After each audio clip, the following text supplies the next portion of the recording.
Bienvenue dans ce petit complément de ma dernière vidéo du cerpi-officiel.be pour revenir avec vous sur le problème du cash. Rassurez-vous, je vais la faire courte, quelques minutes tout au plus. Par contre, j'ai l'impression que je devrais revenir très souvent pour faire ce genre de complément, probablement quotidiennement même, histoire de remettre les pendules à l'heure et mettre une paire de claques virtuelles, bien sûr, à ceux qui nous bombardent de mensonges réels ou nous agressent dans nos libertés en préparant progressivement, mais très rapidement, le terrain à notre esclavage, pour ne pas dire celui de notre repos éternel. Bon, je vais juste situer rapidement le problème et puis place au débat. Je vous disais donc dans ma dernière vidéo, entre autres, que le problème de la disparition future, toute proche, imminente et insidieuse du cash, pas dans quelques années, hein, j'ai dit tout proche. Donc, la disparition du paiement en espèces, en liquide, donc avec des billets ou des pièces, se préparait de longue date et est occupée maintenant d'éclore. Toc toc, voilà le poussin, mais le poussin va très vite se transformer en T-Rex. Et je ne parle pas du groupe musical bien connu, je parle du monstre hideux, dangereux, mortel. Bon, alors ça se voit couramment. Tout naturellement, on paye de plus en plus par voie numérique, par carte de banque, voire sans contact, par smartphone, sans compter tous les paiements par Internet. Ça, c'est la partie avantageuse, facile, rien à dire. C'est retiré automatiquement de votre compte, facilité, modernité, pas de problème. Il ne faudrait pourtant pas oublier deux choses. La première, c'est que, bien que ça devienne rare, il existe encore des personnes qui n'ont pas de carte bancaire, ni de smartphone, et c'est leur droit. C'est même leur droit de ne pas avoir de compte en banque, comme c'est leur droit de payer en espèces. En même temps, quand vous avez l'argent en liquide en main, vous avez une meilleure perception de l'argent que vous dépensez, parce que vous le voyez, vous le sentez, ce ne sont pas que des chiffres qui s'inscrivent sur un terminal, ça évite un peu, ou bien ça limite les achats compulsifs. Ça fait partie des avantages. L'inconvénient, évidemment, c'est qu'on garde l'argent chez soi, ça présente aussi des dangers. Enfin, chacun fait comme il veut, c'est son droit. Mais puisqu'on parle de chiffres, ça me fait penser que lorsque l'on parle des derniers chiffres de la situation sanitaire à la télévision, on nous montre des chiffres. Les chiffres des cas de personnes contaminées, les chiffres d'occupation en soins intensifs, les chiffres des nouvelles hospitalisations, des chiffres de morts. Mais derrière ces chiffres, qui pense qu'il y a des gens? Apparemment, on s'en fout. Certains passent même maintenant au bulldozer sur les cimetières. C'est charmant. Il y a peu encore, on se scandalisait que des vandales viennent saccager les tombes. C'est fou ce que les temps changent. Mais il y a un autre point. C'est que, pour en revenir au paiement en espèces, ce type de paiement est parfaitement légal et ne peut pas être refusé par un commerçant. C'est la loi. Cet argent en billets et en pièces a cours légal en Belgique et dans tous les pays qui acceptent l'euro. Quand je dis en Belgique, je veux dire dans tout le royaume. Ça doit être vrai partout ailleurs dans la zone euro, je suppose. Mais pour être complet, il faut toutefois citer les exceptions admises à cette règle. D'abord, le principe de proportionnalité. Vous n'allez pas payer un paquet de clopes avec un billet de 500. Vous le pourriez, hein, remarquez. Seulement, dans ce cas, le commerçant serait en droit de vous dire qu'il ne dispose pas d'assez de fonds de caisse pour pouvoir assurer le change. Là, il s'agit d'un cas particulier pour lequel on ne peut rien reprocher au commerçant. Pareil, si vous vous amenez avec une brouette de pièces de monnaie, là, il peut vous dire que non, la loi prévoit que c'est 50 pièces maximum. Et il peut aussi penser très fort dans sa tête que vous êtes aussi un peu du genre chiant. Il peut aussi refuser votre argent s'il soupçonne par exemple que votre billet est faux. Par exemple, il ne passe pas à la machine avec sa petite lumière bleue, là, vous connaissez, hein, ou bien au crayon magique, c'est un système qui a tendance à disparaître, mais vous avez sans doute déjà remarqué ça aussi. Dans ce cas, refus évidemment acceptable. Et il y a encore un cas, celui dans lequel vous vous rappliquez avec un billet torchonné, dégueulasse, en lambeaux. Évidemment, si le commerçant l'accepte, il aura bien du mal à l'écouler, mais à part ça, dans tous les autres cas, il ne peut pas vous refuser le paiement en espèces. Et c'est là que les choses commencent à déraper, car pour la deuxième fois consécutive, ce qui démontre bien qu'une machine terrible est occupée de se mettre en marche, L'actualité dément ou plutôt apporte de nouvelles exceptions à ce que je vous disais dans ma dernière vidéo. Depuis ce mardi matin, un article paru dans RTL Info fait le point sur cette question que se posent beaucoup de personnes. En définitive, le paiement en espèces peut-il être refusé par un commerçant? Ben oui, une fois on lui dit blanc, une fois on lui dit noir, une fois c'est gris clair, une fois gris foncé. Pour finir, on ne sait plus très bien sur quel pied danser. Et la réponse finale est très étonnante et aussi très inquiétante. Comme on pouvait s'y attendre, lorsque j'ai téléphoné aujourd'hui même au numéro de téléphone spécial du service gouvernemental dédié aux problèmes liés au coronavirus et que je leur ai exposé la nature du problème en question, j'ai eu droit à une longue mise en attente avec petite musique, le temps de consulter le juriste en question qui apparemment se trouvait devant un fameux nœud qu'il était occupé de couper, d'essayer de couper à la tronçonneuse, et la réponse a quand même fini par arriver. Le paiement en espèces est toujours autorisé. Waouh! Bravo! Manquerait plus que ça. Je suis content de l'apprendre et en principe,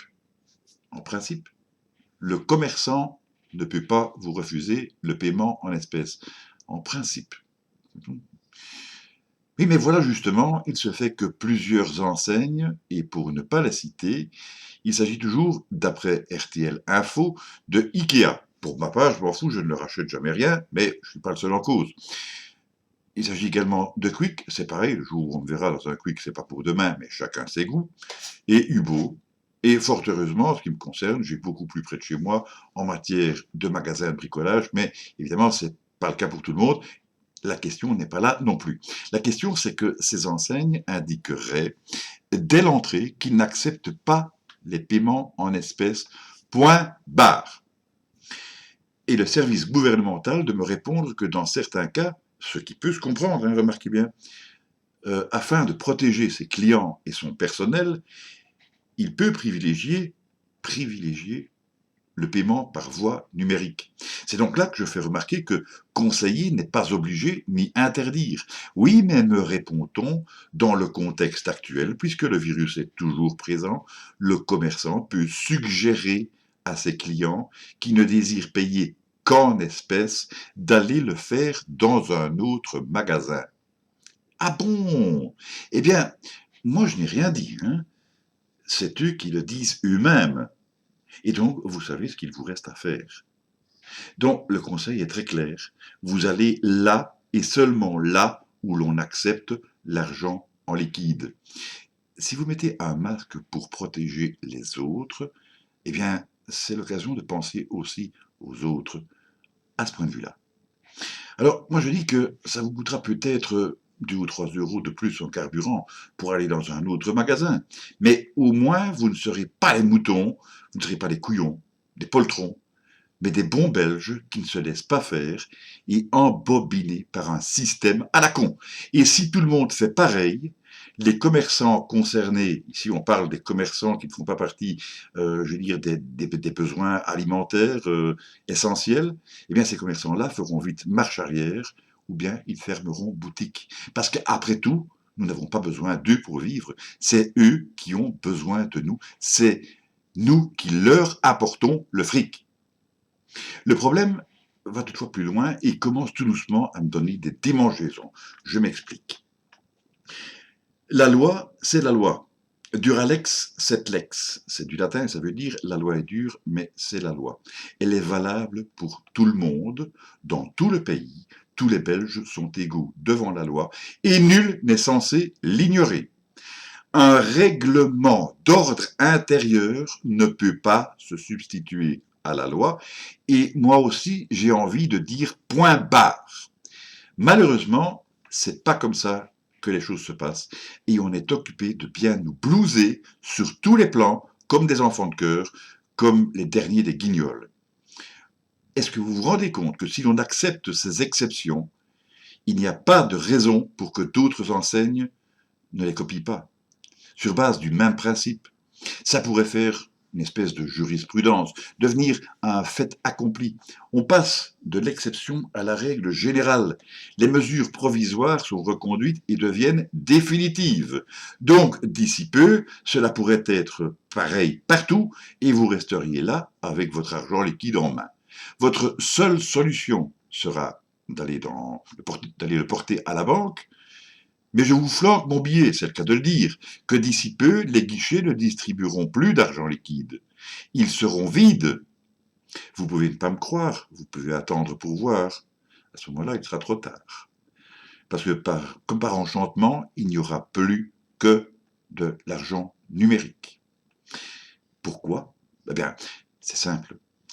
Pour l'État, c'est tout bénéfice. Plus de production de billets, ni de pièces, et donc économie. Pour l'État. Plus de blanchiment d'argent, plus de travail au noir, tout pourra être contrôlé et tout sera contribuable, taxable à souhait. Vous allez me dire, ça ne va pas changer grand-chose? Si, quand même. Et ce sera déduit de votre portefeuille. Encore une fois, je ne défends pas les comportements illégaux.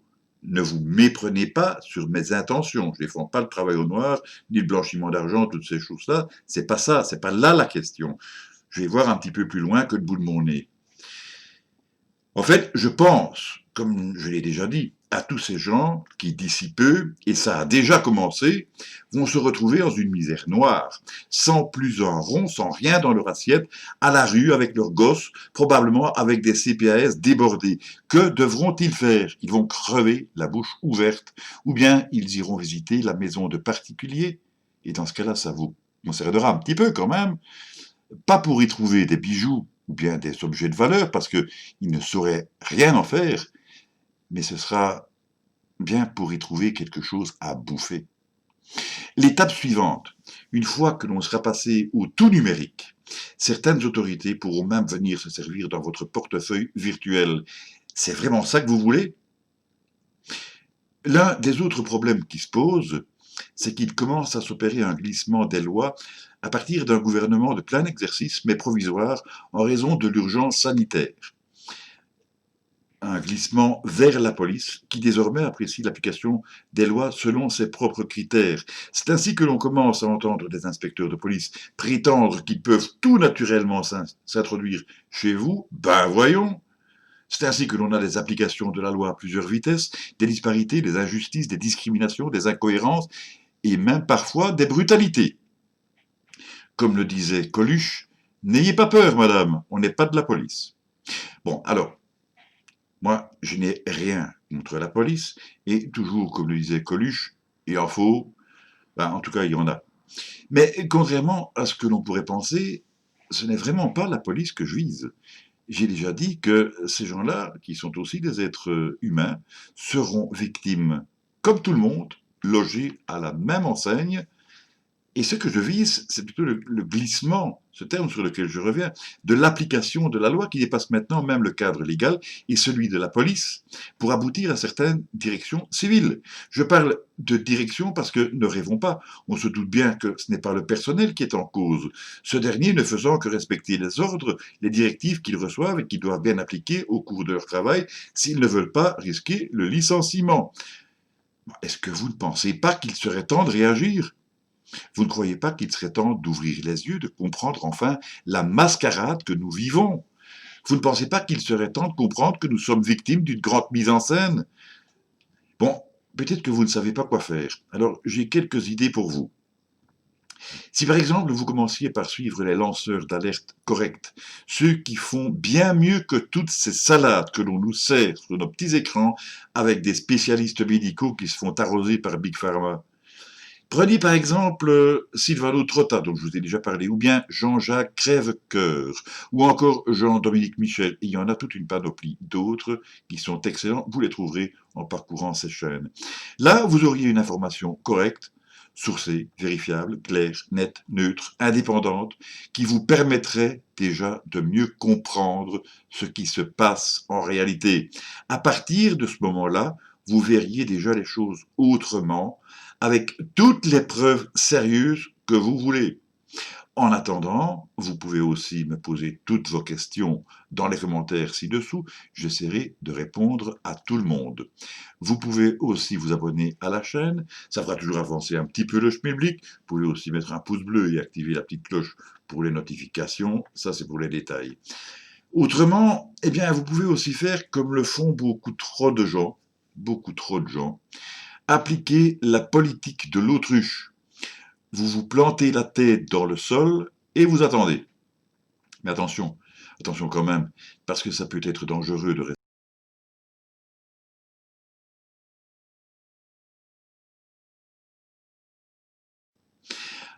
À la prochaine pour un futur complément, car je ne doute plus que ce sera nécessaire.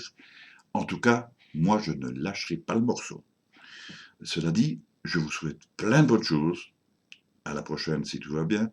Portez-vous bien. Salut.